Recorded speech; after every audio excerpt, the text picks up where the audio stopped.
Hello Internet, and welcome to my review of Boruto Naruto Next Generations episodes 74 and 75.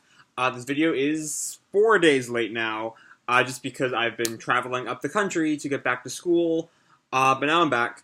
I still have Angels of Death and Academia and Titan to go, hopefully by the end of the day, maybe early tomorrow, we'll see. But yeah, when we last left off, Boruto and Sarada were tracking down Mitsuki and arrived at Orochimaru's place, where Orochimaru tried to analyze the little white snake thing that Boruto got from Mitsuki, but Orochimaru could find no new information on it, but told them to head to the white snake stage in Ryuchi Cave, which was first mentioned way back in the Sasuke and Itachi versus Kabuto fight. There's a blast from the past. And as they were headed towards Ryuchi Cave, they were intercepted by Team 10, which is right where we leave off for this week's episode. Before we begin the episode, the review proper, I'd like to remind everyone that I have my seasonal anime straw poll thing in the description below. Go do it, fill it out, let me know what you want to see me review next season. And yeah, let's move right on along into the review proper. So when the episode begins, we have a little conversation as Team 10 tries to talk Boruto and Sarada down from their mission, tell them to come home. And it's alright, it's nothing really exceptional. It's absolutely makes sense for their characters and all that, but it doesn't really stand out for anything, except for one point, which is where Boruto admits that Shigerai kind of has a point. That his actions are kind of reckless and they aren't really helping anything. They're just he's just acting on his own impulses. But I also like that Boruto really does believe in what he's doing. That's a really nice touch. Yeah, sorry, I lost track of things there. Where was I? So yeah, Boruto Michigai has a point, but he still has to do what he has to do because he believes in it. Sorry, I got completely brain fart there. And then the fight begins.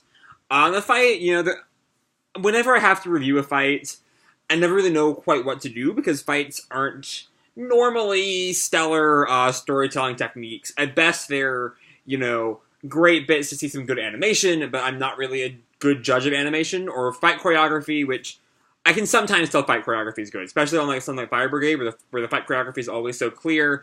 Also in the Boruto manga. But I do have a couple things to say here. First of all, the series likes to play up ocular jutsu, like the Sharingan, Byakugan, Rinnegan, Tenseigan, even the Jogan, potentially in the future, as this all-powerful force that nothing can stop. And I like the reminder that Moegi just easily, counters Sarada's Sharingan. With the power of the Sharingan, Sarada is still able to get behind Moegi for a bit, but, a Geni popping up behind her is really nothing Moegi can't handle, and I really like the reminder of that. So that's a really great thing. But as the fight goes on, Sarada is still eventually captured by Chocho's partial expansion jutsu with her giant fist, and Boruto is captured in a Super Beast Scroll, or captured by one of the Super Beast Scroll monsters to be put into the Beast Scroll. And right as all hope seems lost, Boruto reminds everyone that he has the Vanishing Rasengan and just blows away the scroll, and Sarada has a flashbang of all things to get the fight going again. But the fight is kind of interspersed with scenes of Shikamaru and Temari back in the Leaf Village, as Temari comes to give Shikamaru his lunch, and asks why the fuck Shigerai is out fighting Boruto, given they're besties, which is good mother work, Be careful about stuff. Be concerned for your son's well-being. And I really like that, Temari, is always seen as the kind of, tiger mom, for lack of a better word, is always, ready to, smack her kid down whenever he steps out of line, and it's nice to get a reminder that she really does care about him beneath the super tough exterior. And I like the way they kind of set up that Shigerai and the rest of Team 10 in turn are going to join Boruto on their mission, as after Boruto and Sarada make their initial getaway, Shigerai starts to wonder that, there has to be something going on that they don't know about, because, sure, Boruto would run off any fucking day, but he's Boruto, he doesn't think before he does things, but Sarada's always kind of the smart one who thinks things through, and it doesn't really make any sense for Sarada to run off. And so I do really like how they set up the fact that Shigerai will eventually realize what's up, and then leave with the crew. Yeah. So one thing I did find weird though is that Moegi, who's been he's been a ninja for 20 years, he's been a Jonin at least 20 years, however long ago Shippuden was. The time frame in Boruto, I've never had to bring this up before, but it's super weird. Like, or not weird, but super vague. Like in Naruto, is well known how old everyone was. Naruto starts Shippuden at 15. At some point, he becomes 16. The series ends on his 17th birthday. But then an indiscriminate amount of time passes, and Boruto shows up. We actually don't know how old Boruto is, as I recall. We all kind of assume he's 12, because Naruto was 12 when he graduated. But we haven't seen anything to confirm that. We've not seen anyone of the old generation's age. We don't know. We just don't know. I've got no fucking clue how old any of them are. So that's just a random... But that's completely besides the point. That's because my meds have worn off by now. What I find weird is, Moegi's been a capable Jonin for a long time. And yet I get that Shikadai is, the son of Shikamaru, and is a capable tactician, or at least as far as Genin go, but she tasks Shikadai with plotting out how to catch these two. And, it'd be one thing if these were, some D-rank mission, Shikadai, plot how to catch the cat, because if catching the cat goes wrong, whatever, Moegi can step in and catch the cat like that, But, this is a serious mission. Sure, it's never life or death, because no one really thinks Boruto and Sarada are going to try to kill Team 10. But, they're still trying to capture Boruto and Sarada, and it's kind of weird that Moegi just lets Shikadai plot it all out and doesn't have a strategy herself. We saw earlier Moegi beating something that, if it was fully powered up, she wouldn't have a chance against with Sarada Sharingan. If Shikadai had matured his mind more, and, by the time he's Shippuden age, he might be, smarter than Moegi. But at the moment, he's just kind of a Genin. He failed the tuning exams. So I just find that kind of weird. Though we do find out Shikadai is a very capable commander. He completely accurately predicts every move Boruto and Sarada make the entire time they're chasing after them. So I guess Moegi's justified. It's just still a little weird that she let her Genin do all the strategic planning. But as we find out, so not only has Shikadai been thinking there must be something more that the rest of the Elite doesn't know about, so has Shikamaru. And the reason he picked Shikadai and the rest of Team 10 to go after Boruto is because he knew Shikadai would figure it out. And I really like that. I really like Shikamaru's trust in all the kids, honestly. He just trusts all of them. He specifically sent Shikadai with the sole purpose of helping Boruto out. As Boruto tries to do the same Boruto stream technique he uses on Shikadai way back in the tuning exams and fails, just like in the tuning exams, that's a recurring theme you'll see. That same, I don't know if y'all have seen on Tumblr, the post with, the 3 times Boruto has done, the face right up against, the hand right up Shikadai's face, when the Byakuga gang arc and the tuning exam fight, and now. That's definitely a recurring theme, that kind of image. But my voice is getting fraught, so I'm going to hurry this video up, less distractions, so plenty of stuff to talk about, because I have an entire second episode that's honestly far less interesting than this one, but I'll get into that in a little bit. So, meanwhile, while this whole fight with Team 10 and Boruto has been going on... Oh, wait, nope, lost my train of thought there. I was still talking about... Boruto is caught by the Shadow Possession with his hand like this, and the white snake pops out. And Shikadai recognizes it as one of Mitsuki's white snakes. And that gets Boruto to tell him everything that's happened, that this is my will thing. And so Shikadai's like, yeah, I'll go with you. I'm not sure Mitsuki is innocent, but the only way we can find out is by going to Mitsuki himself. And then, Chocho's like, yeah, I don't want to get in trouble for you leaving, so I'm gonna go too. And Inojin's like, I don't want to be the only one to face Sensei alone, and he goes too. But the reason Sensei is not here is because she has been caught up in a fight with Suigetsu, who is matching her water style jutsu shot for shot. And we're kind of left uncertain as to why Suigetsu does this. Especially given last episode, Orochimaru showed really not that much care for Mitsuki's well-being, more about the secrets that he holds than Mitsuki himself. So I'm kind of wondering, does Orochimaru actually care?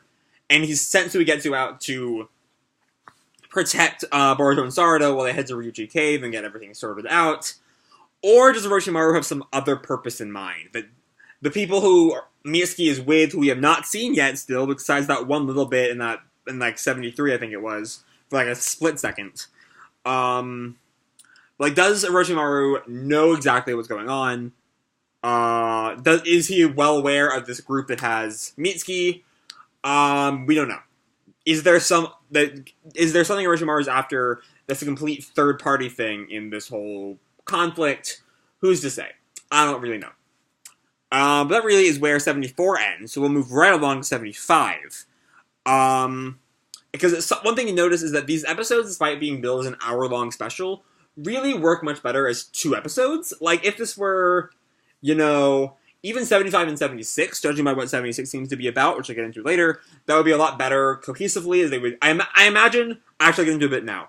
I imagine 76 will cover the whole conflict with Garuga, I think is his name, just because Boruto as a whole has been a lot, more into one-parters within larger arcs like this. This episode, 73, we had Boruto meeting Orochimaru, and that was the whole thing.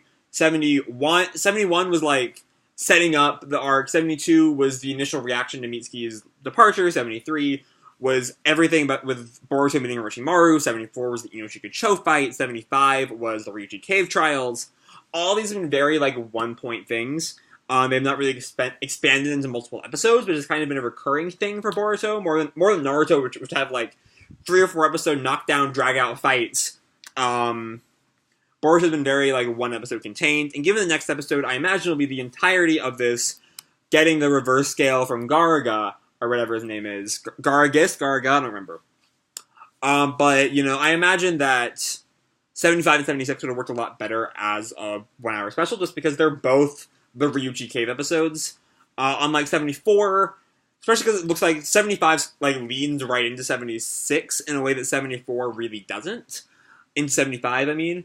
Just because, like, 74, they're still in the forest at the end of the episode. 75, when we open up, that's a good segue for you. When we open up, our heroes are wandering through a canyon, hungry and tired, as these 3 snake princesses, like, look onto them.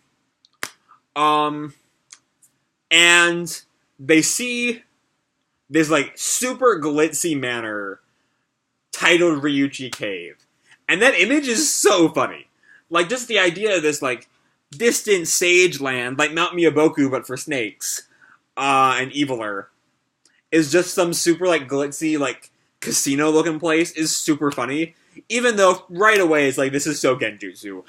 Everything about it, they go in, they meet the first princess, she lays out a feast for them. It's so clearly a trap that, like, honestly, I'd have liked if it was a genuine thing. That would have just been a much more unique storytelling if they were actually just super nice to them and just brought them to the White Snake stage. It would have been nice if it was genuine. That's just nice. That just would have been a nice trick. A nice twist. And so they're all about to dig into this feast. It's very clearly a trap for anyone who's, like, familiar with the genre at all. Until the Snake Princess mentions, or falls for the classic shonen, or the classic storytelling trap of saying something you shouldn't be able to know yet. In this case, the name Mitsuki, and even the name Boruto I don't think is actually said before then, but Mitsuki is what Boruto gets her on. Which is, of course, the classic I never said that. And honestly, I feel like that was a bit intentional on her part. It wasn't a slip-up, just because she seems to be so in control of everything else that it's weird for her to slip up on that one point. And so she wanted to see, if Boruto was unworthy enough that she would get to eat him. And so she, like, intentionally said Mitsuki's name to see if he would notice. And if he didn't notice, then, dig in. But if he did, then he passes the test. And he does pass the test. And so we move into the second puzzle. I'm not gonna lie, the whole puzzle pieces in the boulder thing is pretty lame. And the twist that, like, he has to break off a piece in order to fit the 2 things in the weird hole was kind of obvious as soon as you saw the hole is like, it's like this. It's like two eye blocks in Tetris, not quite placed on top of each other at a right angle. So it leaves another like little right angle in there. And as soon as you saw that, it's like there's no rock that does that. I can believe a moon-shaped rock exists, and even like the little chevron rock exists, but that's too specific. So it's kind of obvious. So as soon as that pops up, it was kind of obvious. So Boruto quickly solves, or not quickly solves it, but he solves it soon enough. And he does the whole, Mitsuki taught me to look outside the box, and that things aren't always as simple as they appear. And the camera focuses on his hand. And this is a recurring thing throughout, really, the post-Momoshiki stuff. Is that every time the classic gaze at your right hand and monologue thing pops up, I always think somehow is related to the karma. Because you see the little diamond seal right on his hand, and I'm like, something's up with that, Or not, like the story. This monologue is about that. As someone who's read the manga, I'm fairly certain I know what the karma is. There's still probably more stuff for manga spoilers, but whatever. I'm rambling again. Let's move on. So Boruto has Boruto has to face the third trial, which is all of his. He has an image of all of his own self-doubts. I don't think that Team 10 and Sarada actually believe what the Snake Lady showed. Just because, I don't know, I feel like this is all just meant to be a trick, just to be a test. I mean, to test if Boruto is worthy. And I feel like these are doubts in Boruto's heart. And so, once again, I like Boruto admitting that his plan is not perfect. I said it back in the beginning of 74, when Boruto admits that Shikadai kind of has a point. Boruto admitting that his whole strategy, his whole, I have to be the one to find Mitsuki, maybe they're right. Maybe Mitsuki is betraying the village, but I still need to know for myself. So I like Boruto, he expresses doubt, but he still says that, like, even with those doubts, I still have to press on. And I like that. And with that, Boruto passes all 3 trials, and he's invited to see the White Snake stage. And I think I mentioned last week, if not, I certainly thought it without saying it, that we find out that the White Snake stage was the basis for Mitsuki. Because clones tend to have a base, and so, it would make sense if there was someone who was whose cells were the basis for Mitsuki, and why Orochimaru sent Boruto and Sarada off to the White Snake stage is because they would learn that's where Mitsuki came from. But that was wrong. The White Snake stage looks nothing like Mitsuki. That completely doesn't happen. And the White Snake stage initially refuses to examine Mitsuki's snake, but then I think the White Snake stage is the woman, because I thought that she was a man at first, but then Boruto referred to her as Granny, so I'm assuming that she's meant to be a woman. Says, alright, I'll do it, but first there's a super dangerous giant snake in the middle of Ryuchi Cave. Get the reverse scale from under its chin, and I'll do it. And so that's where the episode ends, as the gang heads out on yet another side quest, which honestly, this whole White Snake thing is kind of a side quest in the first place, so it's kind of like a side quest within a side quest. Honestly, I really hope the Garuga stuff ends in one episode, just because, it just feels like it's stalling for time, which the arc, by its very nature as a filler arc, is kind of inherently stalling for time. So I kind of don't want it to stall for any more time. I want the arc to be snappy, to be, well-paced, but hopefully the fight will be exciting enough to make up for the fact that it's still kind of a diversion. And after next week, we'll actually get to... Or not next week, because we're actually on break for another 2 more weeks. You figure with the video being half a week late, it'll only be like a week and a half, but no, because the series is moving to Sundays at 5:30 Japan time, which I think is 7:30 Monday morning, U.S. Central Time is where I live, for Chicago. So yeah, be another 2 weeks. But yeah, the episode ends with the gang on another side quest. Hopefully we'll end next week. Or not next week, but next episode. Because I just don't want the Garuga plotline to go on too long. But we see in the preview, Garuga's design is really cool. I really like it. But yeah, that's how these episodes end. All in all, while the episodes were good on their own, as a 2-episode special, it doesn't really work. Just because they're two very distinct episodes. One is the Team 7 versus Team 10 fight, and then the other is Boruto trying to make it through Ryuji Cave. We don't see what any of the others' trials are besides the feast, by the way, which I'm kind of curious about. What exactly, especially the red one, the red snake princess, who, made them see the doubts in their hearts. I really want to see what she showed the other two, just because that seems it seems really interesting to me. What their doubt, not the other two, the other four, but like their doubts. But they were still fun episodes. The second one didn't quite work as well as the first, just because the fight scene was a lot of fun between Team 7 and Team 10. They're established characters. It's always fun to see them have to, come into conflict. But yeah, they were still fun. I enjoyed them, and I hope you enjoyed them too. Hope you all enjoyed this, both the episodes and the video. If you did, feel free to drop me a like, subscribe, fill out that straw poll in the description, please. I have 4 votes on it, and the new season starts in a week, so please get that done, okay? And, besides doing the straw poll, which I absolutely do whatever the fuck you want. I don't really care. And as always, people, keep kicking ass, and I'll see you in the future. Bye!